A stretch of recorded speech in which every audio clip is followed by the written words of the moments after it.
প্রিয় অষ্টম শ্রেণীর শিক্ষার্থীরা, স্টাডি টাইম বিডি চ্যানেলের পক্ষ থেকে তোমাদের জানাই স্বাগতম। আজকে আমরা জীবন জীবিকা বইয়ের 48 এবং 49 নং পেজের সমাধান দেখব। শুরুতে চলো আমরা 48 নং পেজের সমাধানটি দেখে নেই। এখানে দেখো বলা হয়েছে গল্পের নাম। তোমরা এখানে লিখবা আমান এখন একজন সফল চিকিৎসক। তোমরা এই জায়গাতে আমানের পরিবর্তে অন্য নামও দিতে পারো। অষ্টম শ্রেণীর ছাত্র থাকা অবস্থা থেকেই বিভিন্ন প্রযুক্তি নিয়ে আগ্রহ বেশি। তার এলাকার মধ্যে চিকিৎসার নতুন প্রযুক্তির অভাবে অনেক মানুষ মারা যায়। এগুলো নিয়ে প্রতিনিয়ত চিন্তা হতো। সে ভাবতো কিভাবে তার গ্রামের মানুষের পাশে দাঁড়ানো যায়। পরবর্তীতে সে নিজের ইন্টারমিডিয়েট পড়ালেখার একটি কলেজ থেকে শেষ করে ভর্তি হয় ঢাকা মেডিকেল কলেজে। তারপরে তোমরা লিখবা সেখান থেকে সে নতুন চিকিৎসা প্রযুক্তি এবং সহজে রোগ নির্ণয় চিকিৎসার উপায় আয়ত্তে করে নেয়। সবকিছু জানার পর সে তার নিজের গ্রামে ফিরে আসে এবং সেখানে একটি বড় হাসপাতাল গড়ে তোলে। এখন তার গ্রামের মানুষ প্রতিনিয়ত আধুনিক চিকিৎসা পাচ্ছে।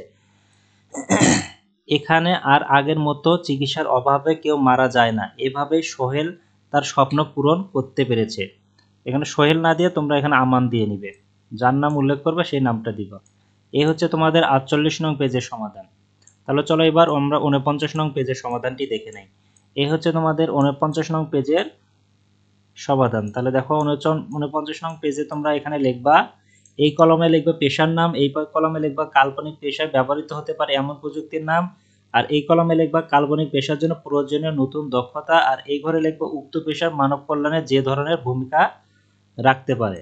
তাহলে দেখো এখানে আমরা লিখব কৃত্রিম বুদ্ধিমত্তা চিকিৎসা, আর এই ঘরে লিখব প্রযুক্তির ব্রেন স্ক্যানিং, আর এই ঘরে লিখব আমরা এই নীল কালারের লেখাগুলা, আর শেষ কলামে আমরা এই কলার এটা লিখে নিব। তোমরা অবশ্যই 49 নং পেজে তোমরা এই কথাগুলো লিখে নিবে। প্রিয় শিক্ষার্থীরা, এই হচ্ছে তোমাদের 49 নং পেজের সমাধান। আশা করি তোমরা এগুলো ভালোভাবে তোমাদের বইয়ের উপরে লিখবে।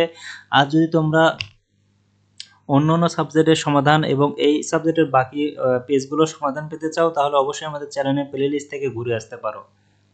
আজকের ভিডিওটি তাহলে এই পর্যন্তই।